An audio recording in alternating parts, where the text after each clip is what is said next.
Bien, entonces, aplicando este método, un poco acá está explicado, simplemente es seguir estos pasos, digamos, es la misma lógica y ir reemplazando los valores apropiados, ¿sí?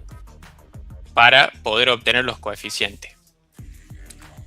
Como había dicho acá, primero quisiera mostrar, como vemos acá, yo opté por el número 239, ¿sí? De coeficientes, o sea, esa es la longitud de mi filtro, que va a derivar en 119 multiplicaciones por ser simétrico, porque estamos hablando de un filtro pasabanda. Entonces, estamos hablando de que nosotros necesitamos un ancho de transición de, bueno, o sea, se opta por un ancho de transición de 700 Hz por no ser tan agresivo, ¿sí? Y lo que obtenemos acá es que idealmente eh, necesitaríamos 274 coeficientes, ¿sí? El problema de este es que supera el número de coeficientes que yo tengo por especificación, que es 256. Entonces, si uno logra bajar a 239, ¿sí? Se mantiene estos 700 Hz de ancho de transición con el costo, ¿sí? De la atenuación en la banda pasante. Se empeora un poco, que es lo que vamos a ver más adelante. Bien, otra cosa que también está bueno aclarar acá es que esta cantidad de muestras, digamos 119 muestras, ¿sí? Siempre es importante tener en cuenta el retardo que genera mi filtro, digamos, para procesar una muestra completa, podría ser. Como dice acá, el retardo de mi filtro, que no es más que dividir la cantidad de coeficientes en la frecuencia de muestreo, vemos acá que es 2,5 milisegundos. Para aplicaciones típicas de audio, y teniendo en cuenta el oído humano les resulta imperceptible cambios después del menores a un milisegundo. Entre un milisegundo y 5 milisegundos es prácticamente imperceptible, digamos, salvo en casos muy puntuales. Y a partir ya de entre 10 y 20 milisegundos ya se comienza a producir lo que nosotros le llamamos como este delay, que por ahí vemos de que el audio sale retrasado, digamos, ¿no? O esta latencia que le llamamos de un filtro. Entonces es como un buen trade-off, digamos, ¿no? Como una solución de compromiso. Estos 239 coeficientes que terminan derivando en 119 multiplicaciones, como lo vamos a ver un poquito más adelante. Bien, bueno, y terminando con este método de la ventana, entonces, que siempre tiene esta forma, como se ve acá, que es este W sub n, de que es 0,54 menos 0,46 por el seno perdón, por el coseno, las ventanas siempre son cosenoidales. Lo que vemos acá es que se optó por una ventana de Hamming, que es la segunda mejor solución siempre cuando estamos hablando del método de ventaneo, porque produce un ripple de aproximadamente menos 0,5 dB y una atenuación en banda de rechazo de entre 53 y 55 dB, lo cual cumple también con nuestra especificación de que la atenuación sea mayor a 50 decibeles, lo cual también es típico para aplicaciones de audio profesional, que se espere por lo menos 50 dB de atenuación. Idealmente debería ser de 60 decibelios. Bien, perfecto.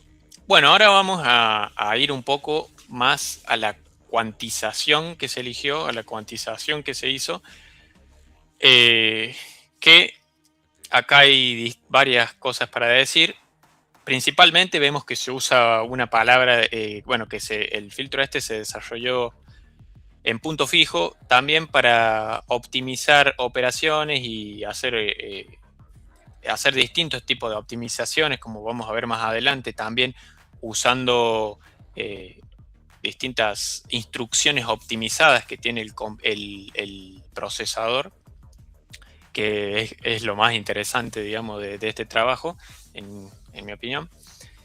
Pero es importante eso, recalcar que siempre se trabajó con palabras de 32 bits. Es típico que si uno trabaja en sistemas embebidos pueda trabajar con menos bits, o incluso si uno trabaja en un entorno de VLSI que uno realmente elige cuántos bits fraccionales quiere porque uno es el que está diseñando el hardware. Acá estamos limitados por la arquitectura del procesador. El procesador está totalmente optimizado para trabajar con palabras de 32 bits y el hecho de se podría desarrollar en 16 bits, pero perderíamos toda esa optimización por hardware que está hecha para que la CPU trabaje con ese tamaño de palabra.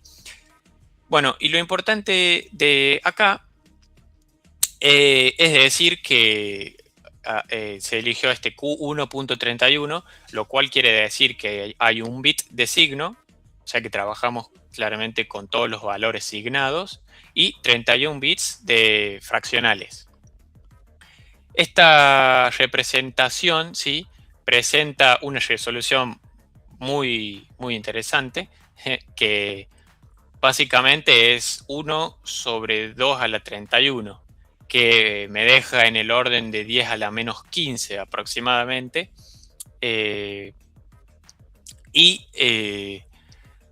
Digamos, es muy apropiada para poder representar coeficientes y muestras muy, muy, muy pequeñas. Esto nos da una versatilidad muy buena, especialmente a la hora de diseñar el filtro.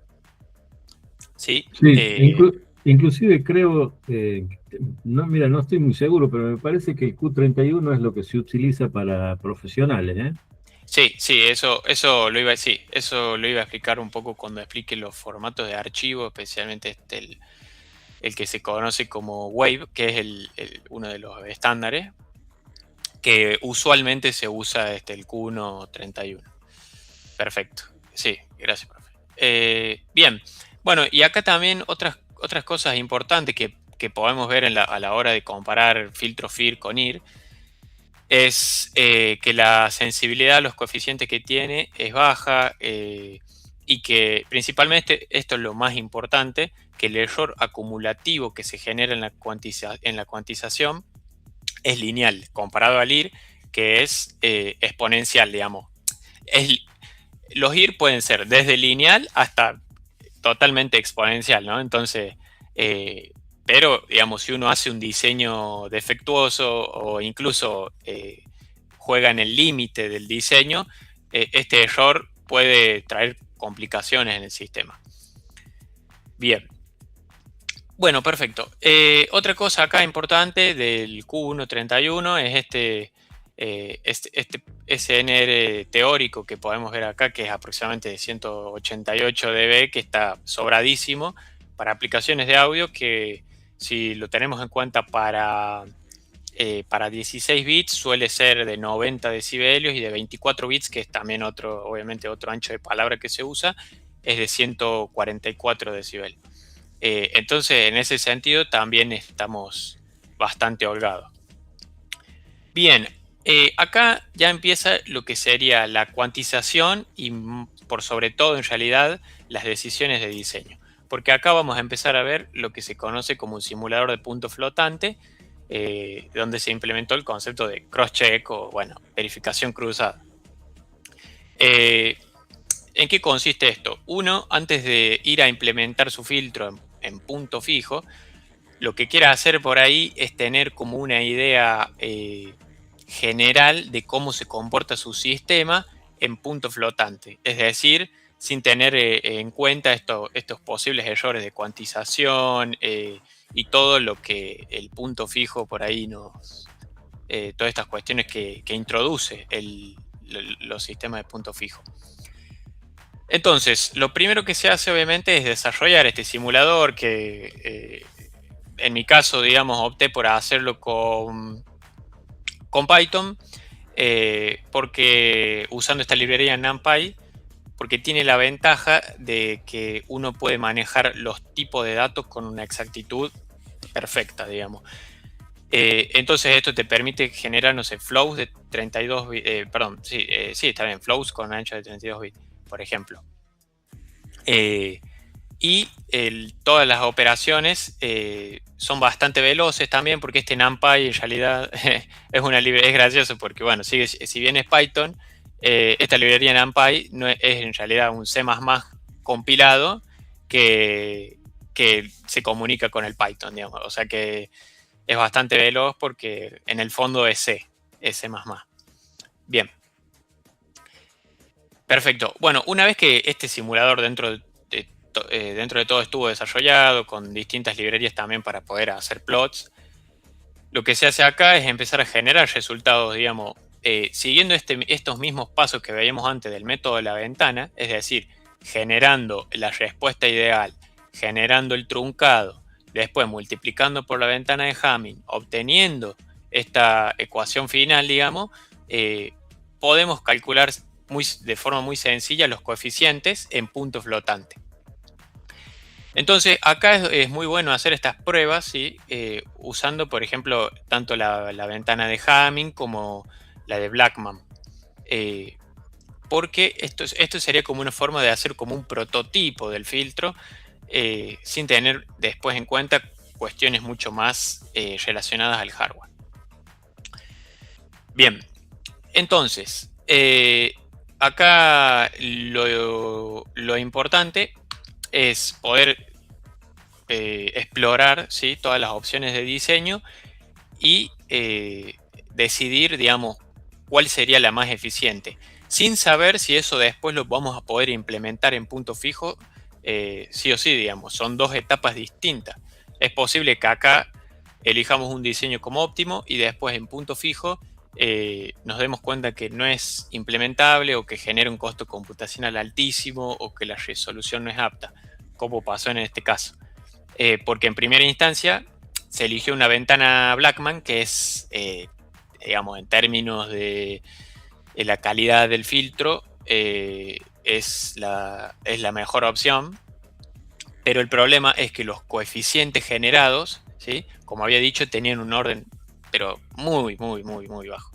Era como digo, del orden 10 a la menos 17, algunos coeficientes. Entonces esto generaba pérdida de energía. ¿Por qué? Porque cuando cuantizaba estos coeficientes, se me cuantizaban, digamos, en valor cero. Quedaban como muestras digitales en cero. Entonces era un coeficiente que estaba en cero.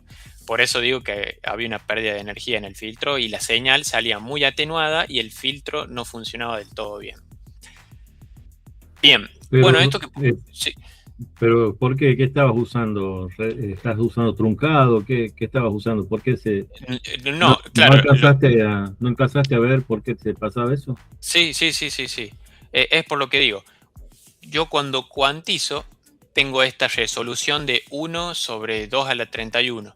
Esta resolución, digamos, o sea, el valor más chico que yo puedo representar en Q131 es ese, digamos, 1 sobre 2 a la 31. Lo que pasaba es que estos valores eran menores a esa resolución. Entonces, lo que hacía la cuantización era redondearlos a cero, digamos, hacerles un floor, digamos, a los coeficientes. O sea, los tomaba como cero. Entonces, cuando iba a hacer el filtro, era como multiplicar por cero. Exactamente. Entonces, tenía pérdida de energía en el filtro. Exactamente, ese era lo que pasaba. Bien, un poco acá esto me pareció muy importante y me pareció también bueno nombrarlo acá, esto del CMF, que bueno, tiene un montón de nombres, que es una cuestión de diseño muy común que pasa y más en estos sistemas donde uno diseña tanto el simulador como la implementación, que es el Common Mode Failure. Lo que puede pasar muchas veces es que yo haga el simulador, genere todos los plots, y yo diga, este es el filtro perfecto, lo implemente de la misma forma usando el mismo algoritmo, y puede ser que los dos estén equivocados, aunque coincidan sus resultados. Es decir, que puede ser que el filtro no tenga el funcionamiento correcto, pero sin embargo, a mis ojos, porque yo tanto el simulador como la implementación los hice de la misma forma, me den lo mismo. Entonces, para mí, esa coincidencia es una fuente muy común de errores, especialmente en diseño, ¿no? Entonces, simplemente lo que hice fue hacer el uso de un simulador ya verificado que es bastante simple, sí, pero está bastante bueno como también para hacer prototipos rápidos, que es este. Bueno, ahí puse el link, después lo puedo compartirlo ahí por el chat. Que no es ni más ni menos que eso, que es un simulador de punto flotante donde uno especifica la ventana que uno quiere, la frecuencia de muestreo, el ancho de transición, y te genera no solo la respuesta en frecuencia, sino también los coeficientes del filtro en punto flotante. Entonces, lo que se hizo fue básicamente verificar los resultados de nuestro simulador con los resultados del simulador ese que ya está verificado, digamos. Y coincidieron, por suerte, digamos, o sea que no existió este CMF, que bueno, como digo, es algo bastante común en diseño. Perfecto. Bueno, y ahí está, el cross-check o esta verificación cruzada fue entre los dos simuladores de punto flotante.